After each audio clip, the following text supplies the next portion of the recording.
MPTC, ZPTC ఎన్నికల code పేరుతో సంక్షేమ పథకాలను ఆపేందుకు రాష్ట్ర ప్రభుత్వం కుట్ర పన్నుతుంది.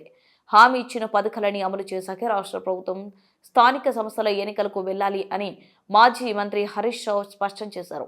ఇప్పటికే కాంగ్రెస్ కు ఒకసారి ఓట్లేసి మోసపోయారని, మళ్లీ అలాంటి పొరపాటు చేయరాదని ప్రజలకు సూచించారు. తిమ్మాపూర్ రేణుక ఎల్లమ్మ తల్లి విగ్రహ ప్రతిష్టాపనకు నర్సాపూర్ ఎమ్మెల్యే సునీతారెడ్డితో కలిసి ఆయన హాజరయ్యారు. ఈ సందర్భంగా విలేకరులతో హరీష్ రావు మాట్లాడుతూ, రేవంత్ రెడ్డి చెప్పే మాయమాటలు నమ్మరాదు. రాజ్యాంగంపై ప్రమాణం చేసిన సీఎం మాట తప్పారు. రైతు భరోసా డబ్బులు ఖాతాలో పడతాయని జనవరి 26న అన్నదాతలు రాత్రంతా ఎదురు చూసిన సెల్ ఫోన్లలో టకీ టకీ శబ్దం అనేది రాలేదు. కేసీఆర్ 10 ఏళ్లలో తెలంగాణ గ్రామీణ ఆర్థిక వ్యవస్థను బలోపేతం చేశారు. వివిధ రకాల వృత్తులను ప్రోత్సహించారు. కాంగ్రెస్ మాత్రం ఉన్న పథకాలను పూర్తిగా బంద్ చేసింది. వారి మోసాలను గుర్తించి ఎన్నికల్లో తగిన గుణపాఠం చెప్పాలి అని ప్రజలకు పిలుపునిచ్చారు. ఎక్కడ ఏ బ్యాంకుకు వెళ్ళి అప్పు పెట్టినా నువ్వు బిల్డరు, నీకు అప్పు ఇవ్వమన్నారట. ఒకప్పుడు బిల్డర్ అంటే లైన్లు కట్టి క్యూలు కట్టి అప్పులు ఇచ్చిన బ్యాంకులు 14 నెలల కాంగ్రెస్ ప్రభుత్వ పరిపాలన పుణ్యమాని బిల్డర్ అంటే అప్పు పుట్టని పరిస్థితి వచ్చింది.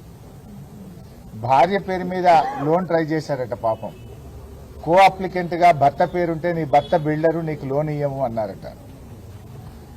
ఈ 13 నెలల కాంగ్రెస్ పాలనలో ఒక్క అపార్ట్మెంట్ కూడా అమ్ముడుపోక, బ్యాంకులకు పోతే అప్పు రాక, ఇంకా దిక్కుతోచని పరిస్థితుల్లో పాపం ఆత్మస్థైర్యం కోల్పోయి వేణుగోపాల్ రెడ్డి ఆత్మహత్య చేసుకున్నాడు. నిజంగా యువ బిల్డర్, ఇప్పుడిప్పుడే పైకి వస్తా ఉన్నాడు. 39 సంవత్సరాల వయసు. పాపం 5 సంవత్సరాల చిన్న పాప, పసి పాప ఉంది ఆయనకు. ఆ అమ్మాయి రాత్రంతా నాన్న నాన్న అని నిద్రలో ఏడుస్తూ ఉంది అని ఆ తల్లి రోధిస్తూ ఉంటే హృదయం ద్రవించిపోతా ఉంది. ఇప్పటికైనా రేవంత్ రెడ్డి కళ్ళు తెరవాలి. నిజంగా వాళ్ళ కుటుంబ సభ్యులు మాట్లాడుతూ గొప్ప మాట అన్నారు. మా వాడి ప్రాణం పోయింది, ఇంకా మిగతా ప్రాణాలు పోకముందైనా ఇప్పటికైనా రేవంత్ రెడ్డి కళ్ళు తెరిచి మరిన్ని ప్రాణాలు పోకుండా చూడండి అని ఆ కుటుంబ సభ్యులు మాట్లాడుతూ ఉన్నారు.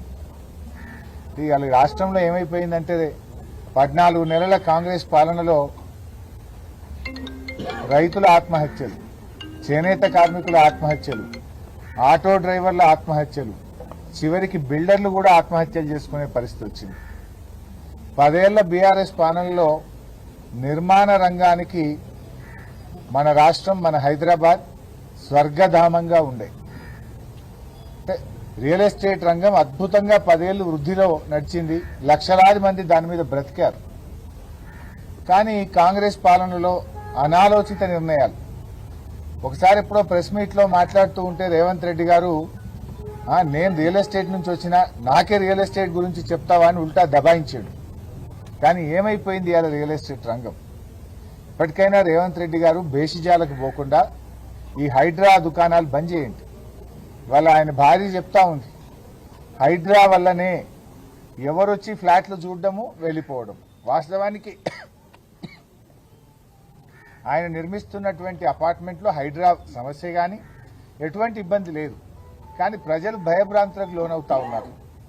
వచ్చి చూసిన వాళ్ళు ఎవరు కూడా ఫ్లాట్లు కొనడానికి ముందుకు రాకపోవడం, 13-14 నెలల్లో ఒక్క ఫ్లాట్ కూడా అమ్మకపోవడం, చేసిన అప్పులకు మిత్తీలు కట్టలేకపోవడం, బ్యాంకుల్లో లోన్లు రాకపోవడం, భవిష్యత్తు ఆగమ్య గోచరంగా ఉండడం, ఇప్పట్లో ఈ రంగం బాగుపడుతుందా, నా అపార్ట్మెంట్ అమ్ముతుందా అనే నమ్మకం ఆయన కుదరకపోవడం వల్ల చివరికి ప్రాణాల మీదకి వచ్చింది.